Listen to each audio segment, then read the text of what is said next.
Hello बच्चों, तो सीबीईटी का प्रोविजनल आंसर की आ चुका है। इस आंसर की के माध्यम से आप पता लगा सकते हैं कि आपको ने कितना नंबर हर सब्जेक्ट में स्कोर किया है। और अगर कोई भी क्वेश्चन आपका गलत है या फिर जो एनटीए ने आंसर की अगर मान लीजिए किसी भी क्वेश्चन में गलत दिया है तो आपको उसके लिए आप चैलेंज कर सकते हैं। तो आज हम लोग बात करने वाले हैं कि कैसे आपको चेक करना है, कैसे आपको मिलाना है अपना नंबर, क्या मास्टर की होने वाली है, कहाँ से ढूंढना है, और कैसे अपना जो आपने जो एग्जाम दिया है, जो ऑप्शन फिल किए हैं, वो वाली शीट आपको कहाँ से मिलने वाली है, और चैलेंज का प्रोसेस क्या होने वाला है, और क्या पैसे लगने वाले हैं चैलेंज में। तो पूरा ओवरऑल इसी 10 मिनट में 5 मिनट में हम लोग बात करने वाले हैं। तो जो सीयूटी का आंसर की आया है, यहाँ पर आपने नोटिफिकेशन देखा होगा, नहीं देखा होगा तो यहाँ पर नोटिफिकेशन है। और ये जो आंसर की का चैलेंज है ये 17 से लेकर के आप 20 तक कर सकते हैं 11 PM के पहले। तो 17 से लेकर के 20 के बीच में आपको अगर कोई आंसर की गलत लगती है तो आप उसके लिए चैलेंज कर सकते हैं। और चैलेंज करने के लिए पर क्वेश्चन 200 रुपए है। ठीक है, मतलब एक क्वेश्चन अगर आपने चैलेंज किया तो आपके 200 रुपए जाएंगे और फिर वो वापस नहीं आने वाले। ऐसा नहीं है कि अगर आपका दिया हुआ आंसर सही हो जाए, मान लीजिए एनटीए गलत हो गया, उसका आंसर की गलत है, तो भी आपको पैसे वापस नहीं मिलने वाले हैं। और ये पूरा इसका प्रोसेस है, पूरा प्रोसेस है कि हमको कैसे कैसे कहाँ कहाँ जा करके हमको किस तरीके से चैलेंज करना है। तो पहले आपको आना है एनटीए की वेबसाइट पर। आप nta.cut.nic.in पर क्लिक करेंगे तो आपको ये ऐसी वेबसाइट ओपन होकर आएगी जहां से मैंने आपको ये दिखाया नोटिफिकेशन। और यहाँ पर आपको लिखा हुआ आएगा आंसर की चैलेंज ऑफ सीयूटी 2025 इस लाइव। इसको आप ओपन करेंगे, फिर आप इस एग्जामिनेशन पर ओपन करेंगे और फिर आपको दिखाएगा current session is login. Login करने के लिए आपको ओपन होगा। आप जब इस पर लॉगिन करेंगे तो आपको ये 3 ऑप्शन ओपन होकर आएंगे जिसमें आपको ऑलरेडी रजिस्टर्ड कैंडिडेट पर लॉगिन करना है। जब आप इस पर लॉगिन करने जाएंगे तो आपका एप्लीकेशन नंबर, पासवर्ड और कैप्चा मांगेगा। जब आप एप्लीकेशन नंबर, पासवर्ड और कैप्चा फिल कर देंगे तो कुछ इस तरीके से आपका स्टेटस ओपन होकर के आ जाएगा। करंट स्टेटस सब कंप्लीट रहेगा। ठीक है, और कंफर्मेशन पेज भी आप डाउनलोड कर सकते हैं अगर आपने पहले नहीं किया हो। यहाँ पर आपका क्वेश्चन पेपर व्यू होगा। इसके लिए अगर आपके पास 2 फोन है तो बहुत सही है। एक फोन में आप अपना क्वेश्चन पेपर खोल सकते हैं और एक फोन में आप एनटीए की आंसर की को ओपन कर सकते हैं। नहीं तो बार बार आपको डाउनलोड कर लेना होगा दोनों को, अगर आपके पास एक ही फोन है फिर पलट पलट कर दोनों को देखना होगा। इसमें 2 लोग अगर रहे और 2 फोन रहे तो बहुत ज्यादा सही है, या आप ही केवल अगर करते हैं लेकिन आपके पास 2 फोन है तो ज्यादा बेटर है। एक में आप क्वेश्चन खोल लेंगे एनटीए का, एक में अपना क्वेश्चन पेपर खोल लेंगे। जैसे जैसे यहाँ पर जो मैंने लॉगिन किया है इसमें मैं ओपन करके आपको दिखाऊं तो यहाँ पर 1 मिनट, ये जो आंसर की है ये लॉगिन हो चुका था। ये जो सेशन है ये एक्सपायर्ड हो जाता है। ठीक है, अगर मैं दोबारा से इसमें लॉगिन करूं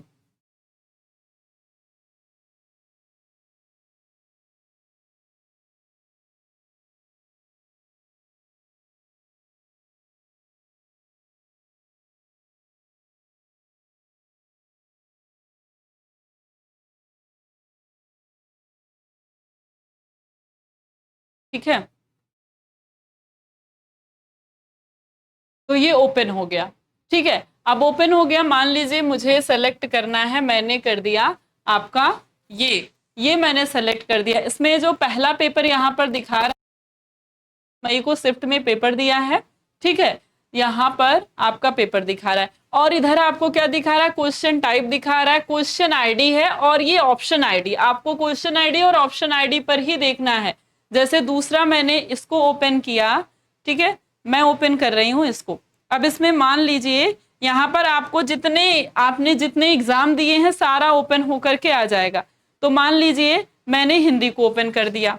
ठीक है, तो मैंने हिंदी को ओपन किया तो इस तरीके से जो आंसर की है वो ओपन होकर के आ जाएगी।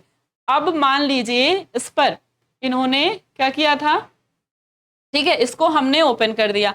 अब इस पे मैं हिंदी वाले अगर क्वेश्चन पे जाती हूँ, हिंदी वाले क्वेश्चन पे जाऊंगी तो मुझे हिंदी का ऑप्शन देखने के लिए मिलेगा। ठीक है, जैसे यहाँ से आपका हिंदी 37 नंबर पे पहुंच गई ठीक है, जैसे क्वेश्चन 1 आपका क्या दिया है, यहाँ पर दिया हुआ है। ठीक, और क्वेश्चन आईडी से आपको देखकर मिलाना है। जैसे क्वेश्चन आईडी आपको दिया हुआ है यहाँ पर कितना, 620 आपको लास्ट में देखना है, 620 है क्वेश्चन आईडी। फिर आप यहाँ पर जाएंगे, 897 आपको दिख रहा है। ठीक है, ठीक, तो मतलब कि यहाँ पर पेपर 102 हिंदी का है।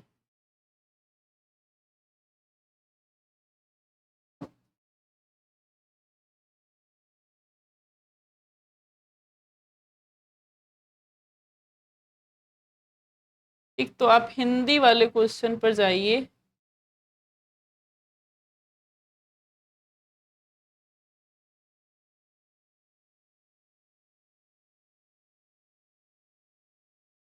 ठीक है, 620 यहाँ पर इनका क्वेश्चन नंबर है। ठीक है, और यहाँ पर हम आ गए, तो आपको यहाँ पर खोजना है कि क्वेश्चन का आईडी 620 कौन सा है, यानी ये 620 जो है ये क्वेश्चन है। अब इसमें करेक्ट ऑप्शन आपका दिया है 850 number. Correct option, sorry, correct option आपका क्या दिया हुआ है, 850। तो आप चले जाएंगे यहाँ पर। ठीक है, अब इस आंसर की, ठीक, करेक्ट ऑप्शन आपने क्या भरा है, 1, यानी आपने भी, इन्होंने भी कितना भरा, 850 भरा है, तो मतलब ये सही हो जाएगा। ऐसे दूसरे क्वेश्चन का क्वेश्चन आईडी देखिए 617 दिया है। ठीक है, यहाँ तो आपको सीक्वेंस में मिल जाएगा, लेकिन आपका जो क्वेश्चन पेपर है उसमें सीक्वेंस से नहीं मिलेगा। यहाँ 617 से शुरुआत है और पूरा 17, 18, 19, 20 ऐसे मिलेगा, लेकिन जो यहाँ पर दिया गया है ये सीक्वेंस में नहीं मिलने वाला। देखिए 620 पहले आ गया, 617 का इन्होंने ऑप्शन 1 टिक किया है, यानी 838 को ऑप्शन जो है ये टिक किया है। अब 838 अगर करेक्ट ऑप्शन हुआ तो सही हो जाएगा, तो 617 का करेक्ट ऑप्शन 838 लिखा हुआ है, तो यानी इनका ये सही हो जाएगा। ठीक है, जैसे दूसरा क्वेश्चन, इसके आगे का क्वेश्चन देखें। ठीक है, अगला क्वेश्चन, क्वेश्चन आईडी क्या है आपकी, 618 है। अब 618 क्वेश्चन आईडी है, करेक्ट इन्होंने क्या चूज क्या किया है, चूज एन ऑप्शन इनका 1, यानी 842 है।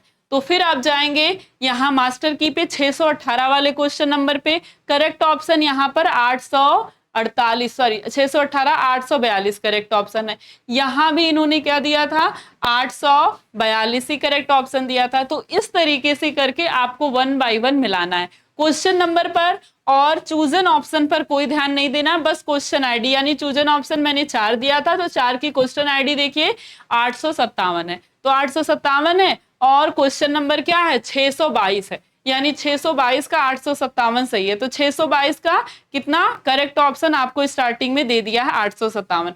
आपको इन सब से मतलब नहीं है। अब बात आती है कि हमको क्या करना है, अगर क्लेम करना है। मान लीजिए इन्होंने 857 दिया था, आपके अकॉर्डिंग 857 नहीं सही है, तो आप क्लेम इस तरीके से कर सकते हैं। ये ऑप्शन है, अगर मान लीजिए आपके अकॉर्डिंग 857 ना होकर 854, 855, 56 इन तीनों में से कोई एक सही होता है, तो आप इस पर क्लिक करेंगे। इस पर जब आपने ऐसे क्लिक कर दिया, अब मैं कर दूंगी तो उनका क्लिक हो जाएगा। ठीक है, जिसका भी आईडी खुली हुई है, तो इस पर आप क्लिक करेंगे।